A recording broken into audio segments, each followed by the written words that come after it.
how much does life experience influence your acting choices? Acting choice. And is that because not being sort of around during the war, I was around during the war. Yeah. Only just. Yeah. Well, I was, yes. I remember it very, very well.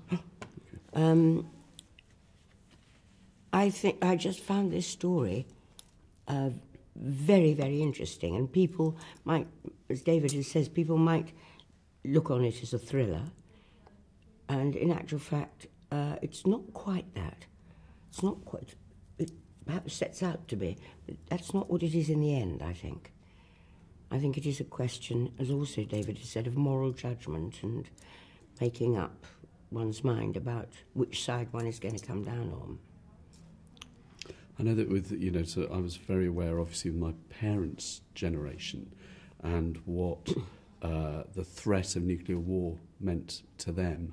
And I mean, many people on Aldermaston marches and joining CND, which was the big organisation in the UK.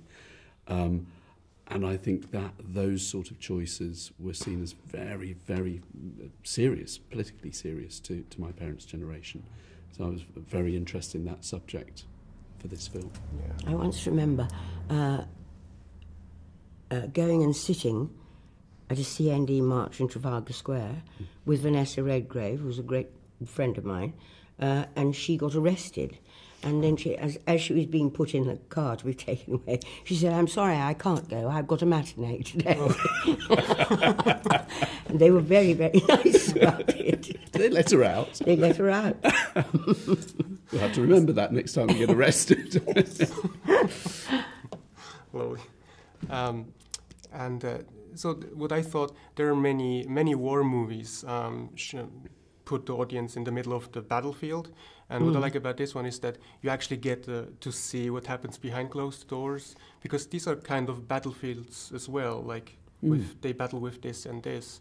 So what do you think how important it is to, to show people, what happened behind the scenes as well? I think it's incredibly important. I mean, when you think of the teams of people that were behind the scenes in Britain during the war, whether it was code breakers, which we've seen films about, or scientists. I mean, the terrible thing is nobody wants war, but there are so many developments come out of war that then benefit people afterwards. And I think a lot of that happened in the Second World War. Whether it's aeroplane technology or energy or medicines, they do ultimately have benefits, though you'd rather not use that route to get there. And there's a scene in the movie where Joan gets introduced to a man, and he goes like, "What are you in charge of the tea?" So I was wondering, what do you think? How do you believe this image of woman has changed enough between the 40s and now, or is there still a lot of work to be done? I think there's endless work to be done. I think it has changed by nature of the years passing, but and more knowledge on both sides. But I think there's an incredible amount to be done, and I haven't seen the film at all yet.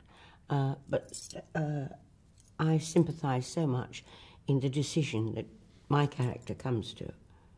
In that, that it's simply no contest if one side is armed and the other side is not equally armed. There's simply no contest at all. Arm both sides alike, and the likelihood of them then pressing the button or starting any kind of war is more unlikely, and is certainly proved to be so far. So do you believe it's good sometimes to be underestimated? Because there's also this scene with Sonia who tells Joan, no one's gonna suspect us because we are women. So they're trying to use that as an advantage. I know, but it's not it's not viable really. It's not. No. I mean, it was useful for them at that time, but it's not the way you want it to be. No. Well, there was a reading only yesterday that the Nobel Prize winner, a physicist, didn't warrant a Wikipedia page because they didn't think she was important enough until she won the Nobel Prize. Really? That sort of sums it up for me. Yes, doesn't it?